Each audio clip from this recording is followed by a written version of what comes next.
Next question है the above battery sends A current.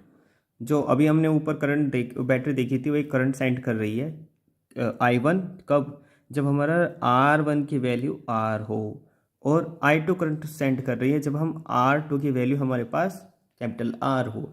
तो हमको इंटरनल रेजिस्टेंस की एक्सप्रेशन लेनी है, या फिर बोलोगे कि इस बैटरी के अंदर टोटल कितना इंटरनल रेजिस्टेंस होगा जब करंट I1 हो, रेजिस्टेंस R1, जब करंट I2 और रेजिस्टेंस हमारा R2।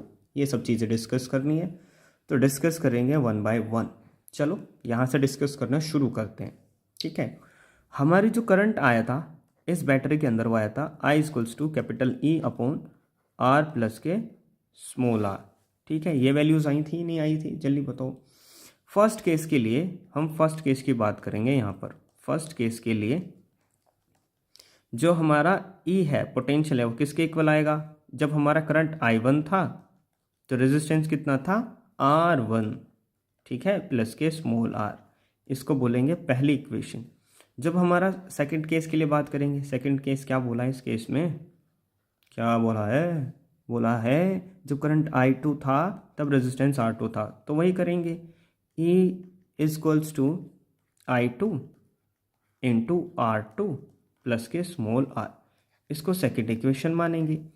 अब हमने यहाँ E1 और E2 क्यों नहीं लिखा, क्योंकि भाई मैंने पहले बोला था शुरू में कि बैटरी का पोटेंशियल और बैटरी का इंटरनल रेजिस्टेंस कांस्टेंट होता है, ये चेंज नहीं होता।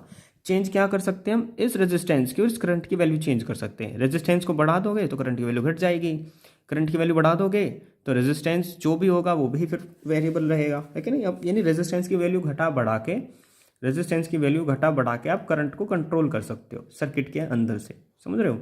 तो आगे चलें, तो ये हमारे पास दो इक्वेशंस मिल गई हैं। अब दोनों इक्वेशन को कंपेयर कर लेंगे, तो I1 × R1 प्लस के R = I2 × R2 प्लस के R।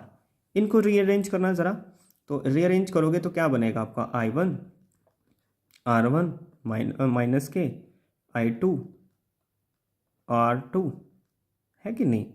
इधर जाएगा और ये कितना बनेगा I1, अरे एक सेकेंड, अरे क्या हो गया ये, चलो फिर से लिखते हैं।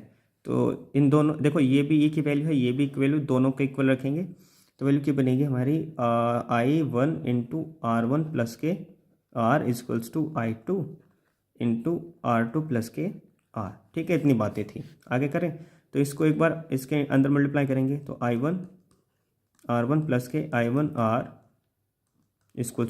इन अंदर मल्टीप्लाई करेंगे I2 R2 प्लस के I2 × R।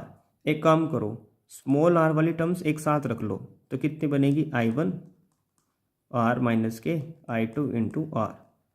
इसको उठा करके इधर लिया जाओ, तो I2 R2 माइनस के I1 R1। बोलो समझ में आया नहीं आया। यहाँ से R को मान लो, और इंटरनल रेजिस्टेंस का आपसे क्या पूछा था, एक्सप्रेशन पूछा था या वैल्यू पूछी थी, I1 R1 अपन क्या कर देंगे I1 माइनस के I2 कर देंगे। यही हमारा इसका फाइनल आंसर है। जल्दी बताओ कैसा था क्वेश्चन, ये ठीक था ना। वैल्यू कहानी कहाँ से चली इस क्वेश्चन की, कहानी यहाँ से चली। करंट की वैल्यू अभी पीछे कैलकुलेट की थी और यहाँ से चलते चलते कहानी यहाँ पहुँच गई। कैसा लगा आपको ये वाला क्वेश्चन, चलिए भाई आगे।